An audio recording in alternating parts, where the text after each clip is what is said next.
Welcome to episode 310 of the DFO Rundown, brought to you by Bet365, our sports betting partner. Started just in time for the playoffs, and now we are here at the Stanley Cup Final. We've had all the news, analysis, lines, and betting options for the playoffs until one team's left, and we are down to two, the Panthers and the Oilers. It begins on Saturday. And hey, if you're an NBA fan, get to Bet365. NBA Finals begin tonight. I'm Jason Greger as we welcome in Frank Saravalli on the eve of Media Day, which happens tomorrow in Florida. And then, of course, the Stanley Cup Final, the one that has the farthest distance ever between two teams in the Stanley Cup Final. Frank, which is great for travel. The extra travel day will probably be nice, but you know what? There's been a lot of hype. Both teams will be as rested and as healthy as they possibly can be, having finished off last weekend. And so, you know, what have you seen? What have you heard? And anything surprise you? You think there's anything that's being overrated, underrated so far? No, I think it's been pretty fair and balanced. And I think that's really what this series is in general, is pretty balanced. I mean, you've got the high ceiling of the Edmonton Oilers stars going up against, you know, the depth and nastiness of the Florida Panthers. You've got two pretty evenly matched back ends. I think the Oilers have the best defenseman in the series. I think the Panthers have the better top three. The Panthers have the better goalie, and then you start to get into some of the other intangibles. Chris Knobloch, the audio and video certainly wasn't as cutting as the quote made it sound in the press conference about the Buffalo Bills, but you've got the Panthers that have been there last year and had experience. You mentioned the gap or gulf between these two cities. It's the furthest distance between two Stanley Cup final posts in NHL history. This is also the largest gap in experience between two head coaches in NHL history in the Stanley Cup final. It's a fascinating series, and just the numbers in case you were curious. Paul Maurice, 1,848 games coached in the regular season. Chris Knobloch, 69. Nice. Nice. But the funny thing is, this passes the difference between the 2002 Stanley Cup final, which was Detroit's Scotty Bowman, and Carolina was coached by Paul Maurice. Mm-hmm. So there you go. There's a lot to size up, and I'm struggling picking the series. I think it's razor thin. Yeah, I think it is. I've seen a lot of people saying, well, how's McDavid going to handle Barkov? And I understand he was just announced as a Selke Trophy winner. And, you know, obviously he's very, very good.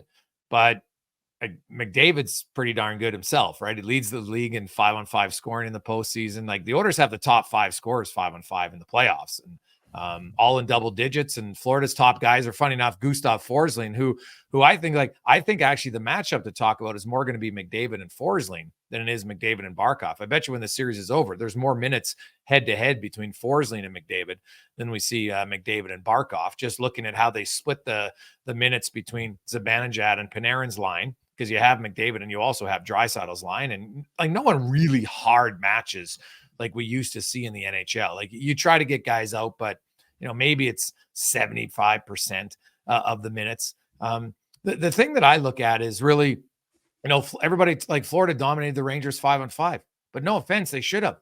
The Rangers were a middling team all season long, 5-on-5, right?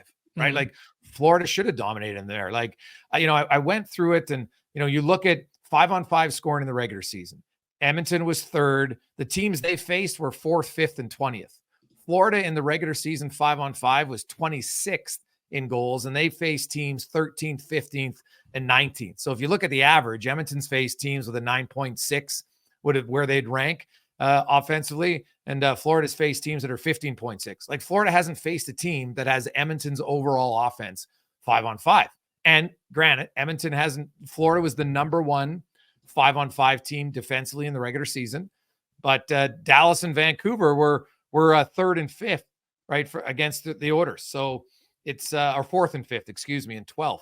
So they've faced defensive teams as well, but Florida hasn't faced a 5-on-5 team like Edmonton yet in the postseason. And that to me, and I'm just talking team general, not just one line, that to me is going to be the test.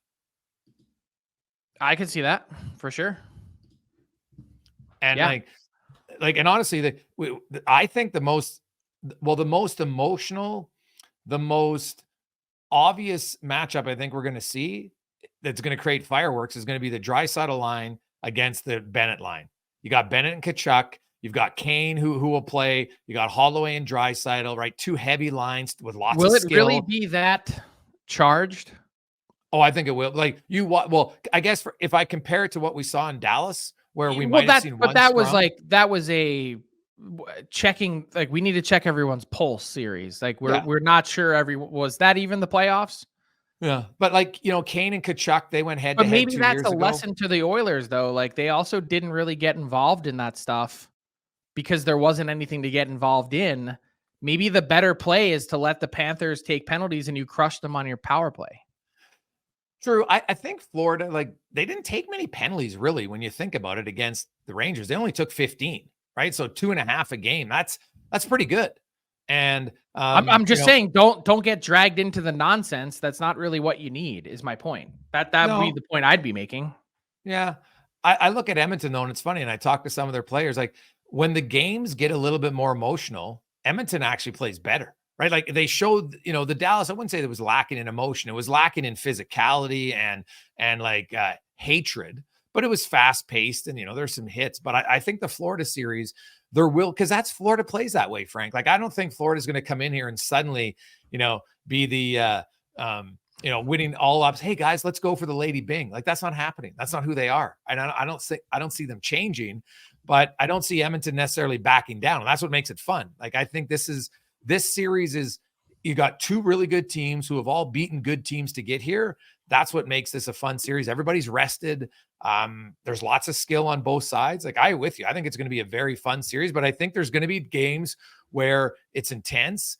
There's going to be a little bit more physicality than we've seen because there's just way more on the line now. Like the conference final is one thing, but now you're in the cup final, man. And this is winner take all. And this is where, the pain of losing is infinitely longer. And I've talked to so many guys who've lost a cup. Like Fernando Pisani told me yesterday, when they get to the point in the Stanley Cup where all of a sudden they hand out the cup, he turns the TV off. He's like, I can't watch it. It's too hard. I get it. So which team's going to have that feeling? Well, I'm sticking with who I picked at the start. I'm not going to change. You tried to get me to change last series. Didn't make any sense to me. So no, I just offered you the opportunity. Yeah, I know. But you were saying that because you thought Dallas was going to win. So yeah, I think a lot of people thought Dallas was going to win. Yeah. So no, I'm still shocked at how much they went out with a whimper. Yeah. The fact that they were crushed from game 4 on, I didn't see them losing 3 straight to go out. I didn't. Yeah. There was a point in time where I think a lot of people wondered whether or not the Stars would finish it off in 5. Would they win 3 straight to close out the series? Yeah. A lot of character from the Oilers. Yeah, no, it's true. Well, Frank, when you look at that series, what changed in game 4? You know what changed? Darnell Nurse decided to play. And when you have a guy who plays 20 minutes a night and elevates his game, and didn't we just talk about this on Monday, the key of the third defenseman? Yeah. Well, think about that. If you only have 2, it's not going to cut it. No. You actually need the third guy to carry the second pair. 100%. And so, like Brett Kulak, another interesting little tidbit. He's played right defense for a grand total, Frank, of 3 games in his NHL career, and they've all come in game 4, 5, 6 against Dallas. He told me he hadn't played right defense since before junior. And wow. And he mentioned the biggest challenge was just convincing yourself, like, to get out of your own head and play rather than be like, well, I'm a right defenseman, I should be here, right? He's such a good skater, it helps. But, I always wonder is there that one time in a game when you muscle memory and everything, does that show up that all of a sudden, you're a left defenseman playing the right side, right? Like, I wonder if that becomes a factor. How the first goal was scored of that game? The first game that he played on the right side, him pivoting the other direction, they blew right by him. Well, yeah, he said he jumped like he said he jumped, he lunged forward, which he goes, you should never do a defenseman because once you do that, he goes, I don't care if I'm turning left, right, or in a circle, I'm screwed. Mhm. So yeah, you're right because that was that was McDavid made the wrong read and then Kulak jumped up and that was like their first shift of the game, I think it was. So the other matchup though that I dig into the numbers, the Anton Lundell, man, like that's the guy that Edmonton, you know what, you got to be aware of him and his line. He's got really good production. He's got really good goal for against 12-7 in the playoffs, and so I look at and it was Henrique, Brown, and Janmark that were a new line for Chris Knobloch, who's not afraid to change it up. And I wonder if that's the line now that's going to go up against the Lundell line, because that line's been really quietly, not a lot of people are talking about him, Frank, but that line's been really good for Florida. How much do an extra 5 days help Adam Henrique? Oh yeah. I'd bet that's humongous. Yeah. To spend as much time as you can off of your ankle, that's key. Yeah. Yeah, because they really went right from the Vancouver series right to Dallas, right? Well, they didn't game have 7. you don't have a lot of downtime, and so a lot of the players talked about how Monday and Tuesday was like a mental fresh, but I think a physical one. And what's your thoughts on the goaltending matchup? I mean, the check mark, if you're looking at it on paper, obviously goes to Sergei Bobrovsky, right? Like we're talking about a 2-time Vezina Trophy winner who's now gotten to the Stanley Cup Final twice. I would say Stuart Skinner has really impressed me. Like the way that he bounced back and re-entered the lineup as if nothing happened. I mean, think about what he was staring down reputationally. In your hometown, as someone that can't get over the hurdle and can't meet the moment of the playoffs. Good regular season goalie, can't play in the postseason. That's what he was looking at. We talked about the numbers on this pod. Statistically, at the time of his pull, and when Cal Pickard came into play, he was the worst goalie of the salary cap era with a minimum of 15 appearances. The worst by save percentage. 64th out of 64. How's that to then come back in after that with the weight of the series on you and to go 6-2 with a 920? Like that is very impressive. And I think the big thing is as the stage ratchets up to the next level now with 2 countries watching you, what will that be like? How will he respond to that? How will he That's a good question. Skinner, I think, showed his mental fortitude in coming back, and it was a reset. I think both mentally and physically, because you look at his game in Game 6, right? He was the second star in Game 5. He's the first star in Game 6, and he put to bed any of the Stuart Skinner can't win you a big game. He just won you a really big game. He was the reason they won Game 6, no question in my mind. So I think that boosts his confidence for sure. They're very different stylistically. Kevin Woodley was telling us and even Stuart Skinner said it. Stuart Skinner said Bobrovsky might be the best skating goalie around, right? And so that helps, right? Like his weakness, according to Kevin Woodley, is if you're going to go on Bobrovsky's glove, you got to go high. If you go low, you're probably not beating him, right? And the one thing, and it was kind of unique, Frank, was because Kevin does a great job of breaking down goalies. He said the one area he's susceptible is on breakaways or dekes. He's below league average there, which surprises you because he's so good laterally. So you know what? Now, how many breakaways you're going to get, I don't really know. But so those are the areas to look at. Skinner, we've talked about a lot. Off the rush is his area of weakness. When you come the cycle game, that's actually his area of strength. He ranks top 5 in virtually all the goalie rankings when the play just starts in the offensive zone, right? Not off the rush. So I look to see, can Edmonton did a good job of limiting Dallas, who is a very good team off the rush. And we'll see. Florida loves to cycle the puck, and that's their bread and butter. So does that actually help Stuart Skinner? I'll be interesting to watch. There will be more traffic though, I think, in his crease than he saw against Dallas. Well, and if they can get him moving laterally, that would be the key, right? Yeah. That's the key to get to any goalie, but I think especially Skinner. Yeah, you get guys going left to right for sure. But Woodley said it's more left to right off the rush, and he explained it better than I can. I'm not a goalie guy, but he said it's more so when you got to push across backing in, right, when you're going off the rush. That's different than just going crease to crease, I guess, in inside cycle plays or passes generated to the slot. So I think confidence is a big thing too, right? And Skinner looks like he's got his confidence back. And you know what? That plays such a factor for certain players. Even Draisaitl, we talked about Nurse. Draisaitl mentioned that, maybe Nurse's confidence wasn't where it needed to be. Well, now you're confident again, and now he's confident. He's not sitting back. He's attacking and he's going after guys. And like to me, the other matchup, Frank, is that I look at really is how are they going to deploy the. By the way, like just for numbers' sake, like it's not as if it's been impossible to get to Bobrovsky these playoffs. Yes. Fair point. First round against Tampa, they won in 5, but he had a sub 900 save percentage, 896. Yeah. Second round against Boston, he was fine, 907. It's okay. And he's had a couple stinkers along the way. He did give up 5 one game against the Rangers. But the rest of the time he was lights out. So this is a guy that also wasn't really a difference maker when it came to the Cup final last year. So, he is gettable. His save percentage against the Vegas Golden Knights in the Stanley Cup final, do you know it? Do you want to guess? No, what? 844. Really? Yep. His goals against 4-4-2-3-8. Now, obviously heavily skewed in the Cup clincher, giving up 8.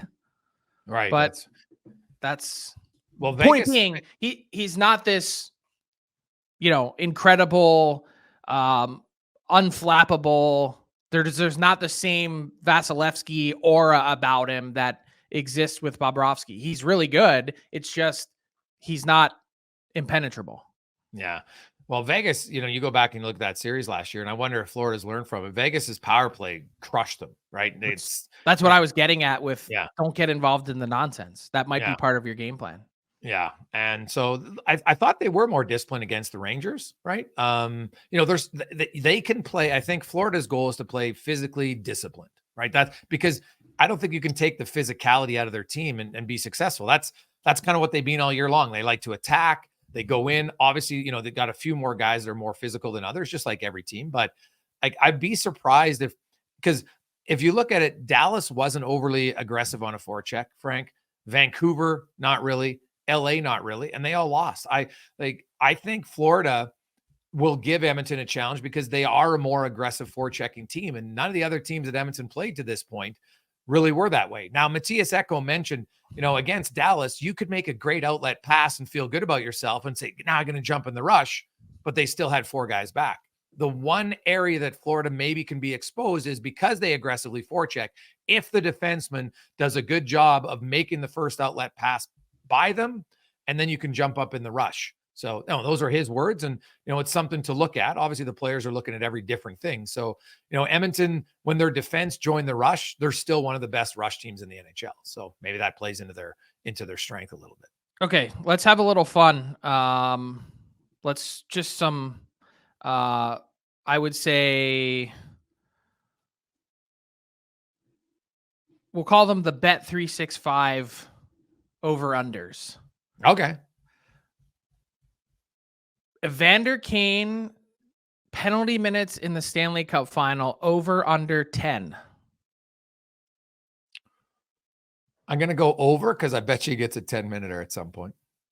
He's the only guy on the Oilers with multiple 10-minute plus penalty minute games so far in this postseason. Okay.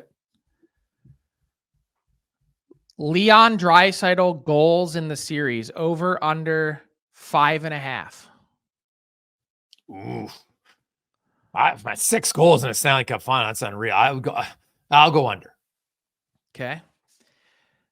Goals against at even strength that Alexander Barkov is on the ice for in the Stanley Cup final. Over under 3.5. Okay. Well, he's only been on for 8 through the first 3 rounds. So that's why I said it at 3.5. 3.5. Ooh, that's a really good question. I'll say over. Stuart Skinner save percentage in the Stanley Cup Final over under 897. Yeah, well, I picked Edmonton to win, so I have to go over because I don't think you can win a Stanley Cup Final if it's under. Okay. I'd like to know what's the lowest save percentage a goalie had to in the Stanley Cup Finals to win. That'd be a good question. Viral moments from Paul Maurice press conferences over under 2.5. Oh, he's been really good this year, man. But does Paul, like everybody, clamp down now that it's the Stanley Cup Finals? So I don't think so. We have seen him I think he's come having out fun. of his shell in a way that he had, like, not that it was a shell. He's always been sort of open and gregarious, but he has said and done things this playoffs that have been next level. Yeah. Like, that's actually what he's like away from the microphone. And Yeah. to see that suddenly come out after 1,900 games in the NHL, that's actually one of the more interesting stories. Why? Well, you know what, Frank? Because I was wondering, is this a guy who's been there and said, you know what, I got to enjoy this. I got to be myself and have fun. Like it's just hockey at the end of the day. And if I can be witty because I'm a witty guy, then I'm going to be witty. Who cares? Because none of his comments were insulting. None of them were negative. I thought, they're witty and funny and positive. So yeah, I hope he keeps it up because it is good. It's like even the Knobloch comment, when you hear the context of it, he wasn't taking a shot. He's just pointing out that he doesn't have that in his arsenal. Like, I saw the quote and I didn't see the audio or hear the audio for 2 or 3 days after the fact. And I was like, that was it. Like, it was presented in Florida and then people in Buffalo latched onto it. And it was like, hold on a second. I saw the stories pop up and I was like, oh, I guess that kind of makes sense. But then I actually listened to it and I was like, that wasn't the tone that it was said with. Yeah. Chris is not, he's not like controversial Chris, right? That's not his thing. No, he's very level key. And I think he genuinely meant it. Like, hey, you know what? Like, it's great, but experience doesn't guarantee you success. Even if they had it, it wouldn't guarantee them success. Okay. Oh, Connor McDavid over under points in the Stanley Cup Final 10. Well, he just had 10 in 6 games against Dallas. Yeah, well, I think for Edmonton to win again, I will go. I'll go over because you didn't go with a half point, so I'll go over. I have to because you can't tie. I don't want to push. So he's got 31 through 3 rounds. Yeah, he's right there. How about the fact, Frank? He could. So Wayne Gretzky has the most assists in a playoff year: 31, 30, and 29. He owns the top 3. McDavid, if he gets 6 assists in the series, then he would tie Gretzky for most assists in one playoff year ever. Does he do it? I say he does. Yeah. Okay, here we go.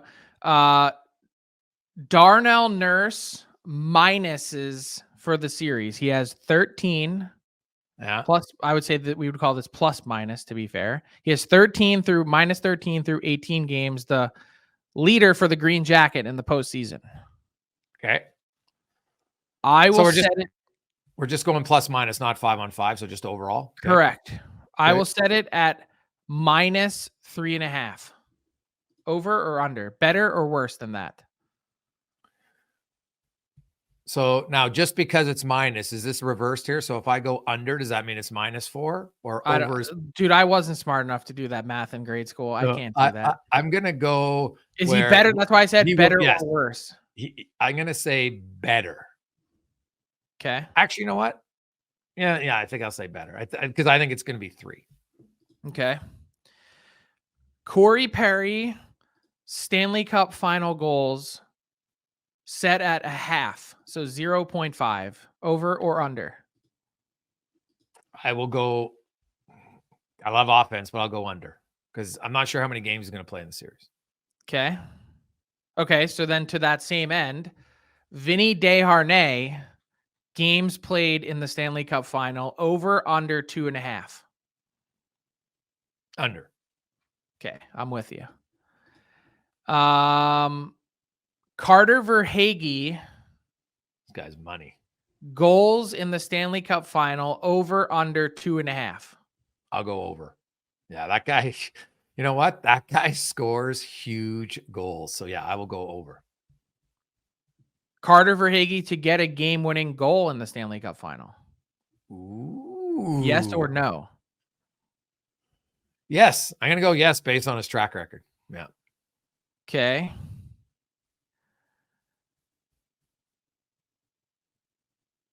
Gustav Forsling has gotten offense out of the clear blue sky. He has more goals this playoffs than he had in his playoff career previously, which was 3. He has 4 now. Gustav Forsling to score a goal in the Stanley Cup Final. No. Okay. Sergei Bobrovsky save percentage in the Stanley Cup Final, over under 903.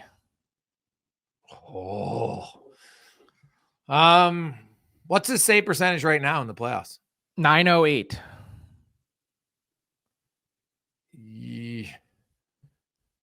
I think we might have more offense in this series, but I'll go over. Okay. Last question, and this is really fun, and this has been brought to you by Bet365. The Florida Panthers win the Stanley Cup. After their captain, who gets it next? So who's the? They don't have a lot of longest running guys there. I guess Aaron Ekblad. I would go Ekblad. Barkov will get it 1. Ekblad would get it 2. He's second longest guy, I think. I'm gonna say Kyle Okposo if he's in the lineup. I thought about him, but I think they'll go Ekblad first. Okay. Kyle Okposo has played 1,051 NHL games, and this is his first playoff appearance since 2016 with the Islanders. That's what a lot of times spent in Buffalo will get with you. Yeah. Okay, so if the Oilers win the Stanley Cup, after Connor McDavid, who does he pass it to? I think it's Leon Draisaitl. It has to be Leon Draisaitl, right? Yeah. After Draisaitl, then it's probably Nugent Hopkins. And see, it might even be Nuge before Draisaitl, but I still think it'll be Draisaitl. Yeah. I could see that. Yeah. When would Corey Perry get it? After those guys for sure, right? No, see, I think because he's had it, I think like guys like Matthias Ekholm, who've played a long time. Then I think Corey Perry might be kind of in the middle because he's already had it. So Ekholm, guys like Kulak, Ceci, Adam Henrique's been around a long time. I think that's when they would go to. And Perry would take his later. Evan Bouchard's probably going to be up there too because he's played such a huge part. Even though he's younger. But. Yeah, it almost never works out that way, right? It doesn't matter if you play a huge part. If you're a younger guy, you still are further back in line. Yeah, because I would think because Perry's won it already, guys who haven't, they would give it to him first, just like in Florida, right? Like I know Ekblad's but he's been there a long time, and Okposo, and then like Lundell could play a huge part, but him and Bouchard might be near the bottom. And you know what? At that point, I don't think any young guy cares. You're just like, dude, this is unreal. I'll take it. Yeah. Will we see a Brooks Koepka sighting in Florida? Yes or no? Ooh. I haven't even looked. What's the PGA Tour? Well, no, he's on Live, right? Is he even around? So it's a good question, though. He's a big Panther fan. Okay. So, yeah. Will he bring his wife? That's the more important question. So will we get any ridiculous celebrity sightings in Edmonton, though? Is Nathan Fillion showing up? I don't know. Does that count? I don't even know who that is. Dude, he's a huge star. And the guy he's starting the Rookie for I don't know how many years, right? Big TV star from Edmonton. Okay. Sure. Yeah. The fact that I don't know who he is doesn't qualify to answer my question. Yeah. I don't know I think there's a chance you might see a few of the Oilers alumni come by, but does that really count? Because I think Gretzky and Messier might be working. So yeah, that doesn't count. All right. Well, those are the over-unders that are brought to you by Bet365, the largest sports betting platform globally. Open an account with Bet365 today and use promo code DAILY365 to bet on a huge range of markets, including some of the ones that I just talked about. You can get series prices on most goals scored in the Stanley Cup Final by any one individual. So whatever the sport, whatever the moment, it's never ordinary at Bet365. I like it. Now, before we leave, because there's lots of Stanley Cup, but there's only 2 teams. There's lots of other teams. There's 30 other teams, and their fan base is like, hey, what about us? So I want to get to some free agent talk brought to you by Wendy's. They only use fresh Canadian beef that's never seen the inside of a freezer in all of their burgers. Whether you order the Baconator, Dave's Single, or the Junior Bacon Cheeseburger, you'll only ever find fresh beef that's real juicy and loaded with fresh toppings. So download the Wendy's app, check out the latest deals, and order a burger that's only job is being delicious. And Frank, we talked about this kind of the new trend that's happened lately in the National Hockey League. We look and we see who the UFAs are, but the last few years, that list has grown near the end of the month because there's teams that are very arbitration leery of players who've had pretty good years, who could file for arbitration and then maybe get a significant raise. And I know you got an article coming out on Daily Faceoff talking about it. And I guess let's start with some of the guys that are all involved in the court case right now. And Carter Hart, Dylan Dubé, Michael McLeod, Cal Foote. What do those guys get a qualifying offer? It's 4.5 give or take for Hart, 2.4 for Dubé, 1.4 for McLeod, and $840K for New Jersey. Do you think those teams, is there any of those guys you think might not be qualified? It's a really weird spot because I think if you were to just take these players on the whole right now after being charged with a crime, I would say those teams, Philly, Calgary, New Jersey, they're really unlikely to qualify those players. However, should they also lose the rights to those players while the process hasn't played out? So I think that's the big question. Like, this judicial process hasn't begun. All 4 of them have proclaimed their innocence, and they're owed due process just like any citizen. So I think those teams are hoping that the league will step in and take the issue out of their hands. And, is there a way to not qualify these players but retain their rights sort of until this is resolved? What does that mean for the collective bargaining agreement? We've never really, arrived at this exact situation before. So look, I think, again, if pressed, if like, hey, the league says we're not bailing you out here, this is what happened with these players, and you have to decide whether you want to qualify them or not. No team is issuing a qualifying offer that then can be accepted, in which, for instance, the Flyers would have to pay $4.479 million next season to Hart to potentially not play. But is there a workaround? Is there something that the league is going to do to step in? That's the question. Yeah, that is. Now, I'm trying to think, what about Formanton? The league didn't step in there, right? Although there was nothing, I guess, public at the time. But they actually, that's the difference, is they offered Formanton a contract through this qualifying offer, and he chose not to accept it. Once he chose not to accept it, then they could do whatever they wanted after the fact. Right. Yeah. That's a really good point about, whether the league step in or not and just say, hey, well, because it's kind of unprecedented, right? Like, I'm trying to recall a situation like this with active players that had this situation, but I could see the league, Frank, saying, you know what? No, we're not going to, you guys choose to qualify or not. And away you go. I'm with you. I think the teams probably won't.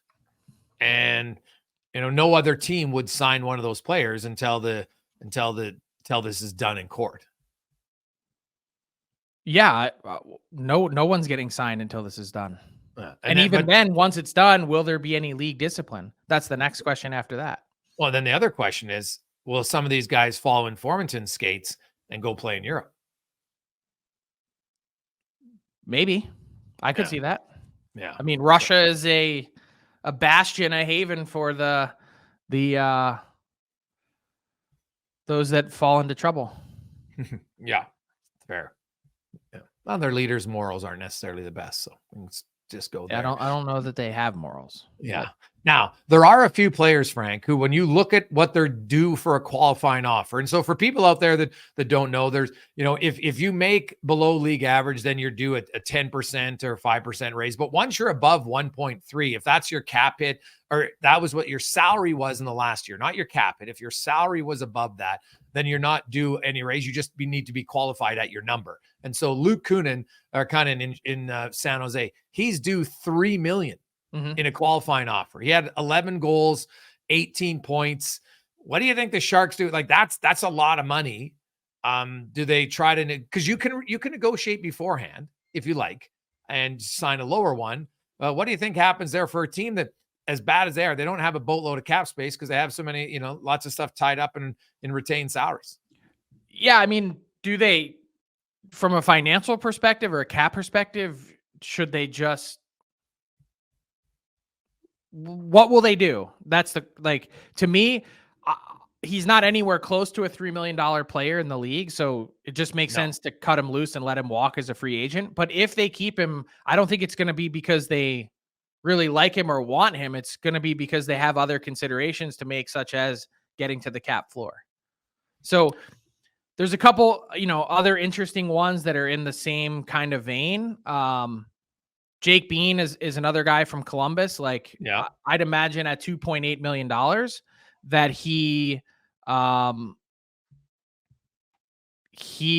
they let him walk. He's a third pair guy at this point. You've got young guys on the way: Juracek, Matejchuk, Carson Kuhlmans. Plus, we know that Don Waddell already had him in Carolina and traded him to Columbus, so definitely not a big believer there. I can't imagine at 2.8 that you're bringing him back. Well, especially when all you mentioned, like the young guys they have and some of the other D-men they have, like you look and say, hey, can we trade him? But it's hard to trade a guy when he's got that qualifying offer, right? Like teams are going to be like, well, if we trade for him, we're not going to pay him that either. So, yeah, it would seem like he might be, at the age of 25, getting a test free agency. Right. And like Henry Jokiharju, I think you got him in your article too. And, he's the same age as Jake Bean. And you look at the depth of that Buffalo defense and, his qualifying offers a little bit lower, but even at 2.6, when you got Power and you got Byram, who's going to probably get a big raise, and Rasmus Dahlin and Matthias Samuelsson, like their top four is loaded and they don't need a top four defenseman. So they need third pair guys. And you got Bryson and Clifton and some other young guys in their system. Like, I don't mind Jokiharju as a defenseman, but I don't see how Buffalo is going to sign him for that to be like a number 6 or 7, right? Well, just that's the other reminder here is you can go to the player and say, hey, we want to keep you, but we're not going to pay you what your qualifying offer is. It's your choice to either walk to free agency or are you willing to take less to stay? Yeah. Well, that's where you got to have an experienced agent, because even though the cap's going up this year, Frank, you look at lots of teams, that cap space is already taken up, right? By lots of guys. So yes, it's because it was basically a flat cap with a slight increase here for the last 5 years, right? So, the pecking order, the truth is, the big guys are going to get their money and then, what's left over. So you're making 1.2 million. You might've had a really good year, but you're not going to jump up to 2.4 in a lot of cases. So I'll give you another example of an interesting case. And so I would say that these fall into the category of RFAs with risky ARB cases. And risky in the sense that like they're not going to break your back, but they might just make it slightly uncomfortable for you that you have a decision to make. So here's another example. Vegas, we know how tight they are to the cap. Pavel Dorofeyev, he's been one of their better draft picks in franchise history, a third-round guy that made it to the NHL this year, 24 points in 47 games, so more than a half a point per game, but doesn't have a ton of NHL experience on his resume and is still looking at something probably in the neighborhood of $1.53 million a year, according to AFP Analytics. And you say, okay, $1.53 million, not really a big deal. Of course, you keep a guy that's 24 years old and has been 23 years old and has been part of your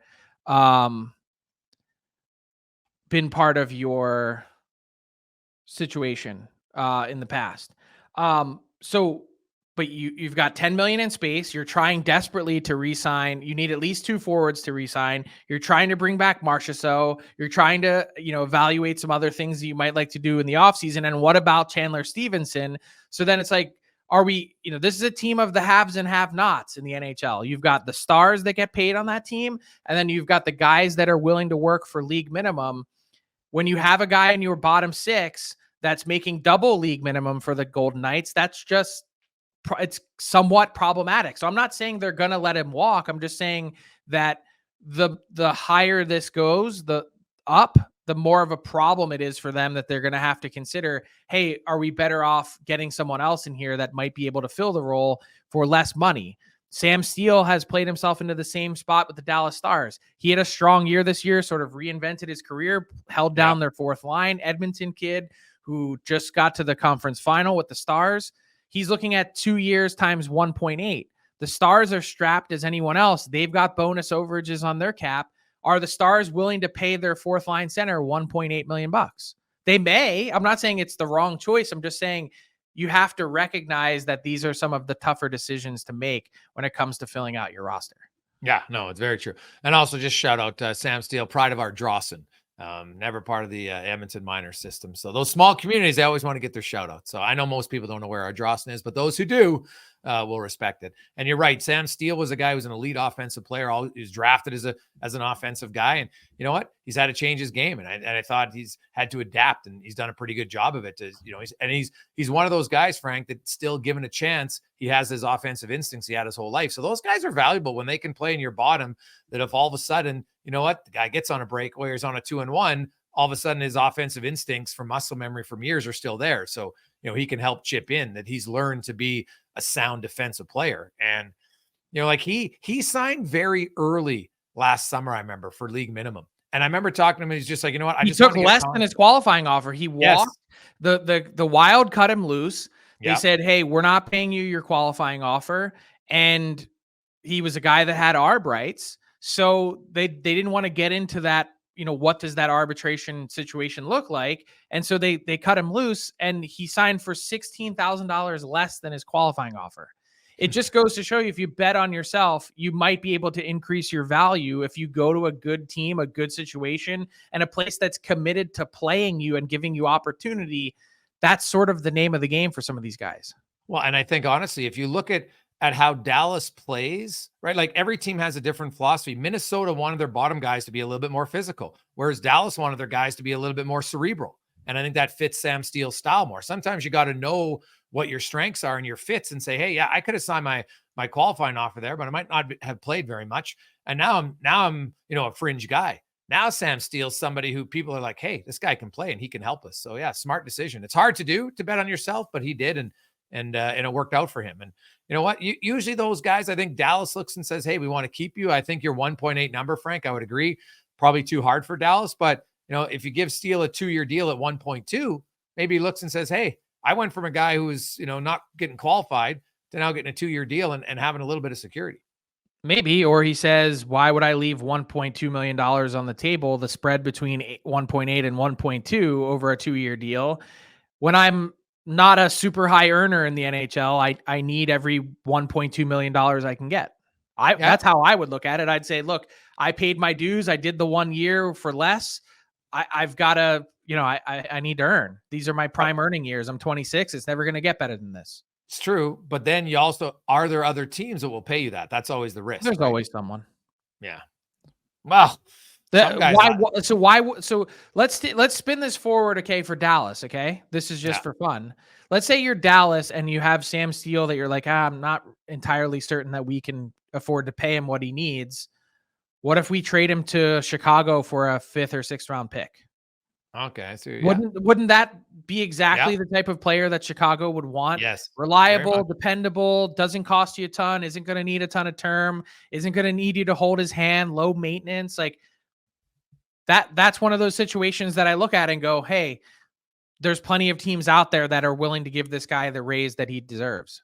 Yeah. Now, Dallas is a fascinating team, Frank. When you look at like Thomas Harley's due now, I don't think Harley has arb rights, but So, that'll hurt him a little bit, but we'll see what his deal is. Hakanpää and Tanev are both UFAs.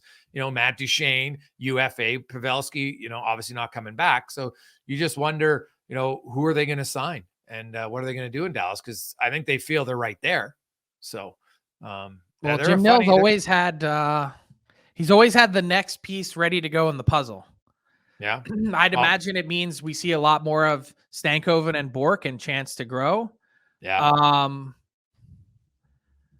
So who else? Duchene was such a great fit. They pivoted in 24 hours. We're on the horn calling him, trying to get him in line in Dallas. I'd love to see that continue.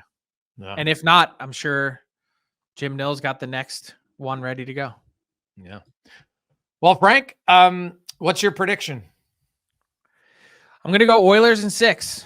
My head tells me the Florida Panthers are the better team overall. My heart says I don't know how I can bet against Connor McDavid. It's not even my heart, it's my gut. I don't know that you can bet against 97 and 29 when they're this close. Even just watching the first 5 minutes of game 6. Next level. Like, that's a level that no one in this league can play at. And we've seen before, time and time again, the generational players. At some point, they get their fingerprints on the cup. They just do. Bobby Orr, Mario Lemieux, Wayne Gretzky. The one exception is Eric Lindros. Yeah, concussions maybe, yeah. But Ovi, Crosby. Crosby, like Ovi, it took him longer. Crosby was within the first 5 years. Yeah. I mean, it's almost an inevitability that your team wins. And I'm not saying that means that they win this year. I'm just saying when it matters most, when you need a clutch moment, a clutch goal, a play to happen, someone to make something of nothing, it's usually those top end guys that do it. And I think that's a big reason why the Blackhawks won 3 Stanley Cups. When you want to flip a game like the Blackhawks did in one of their cup clinchers in the final minute 30, Patrick Kane. It's the best guys on the planet that do it. Yeah, it's totally fair. Well, Frankie, it'll be fun, man. Enjoy games 1 on Saturday, and we will have a preview of game 2 on Monday. Have a great weekend. That was the rundown brought to you by Bet365. Use the promo code DAILY365 to bet on everything NHL. Lots of prop bets, NBA. They got it all at Bet365.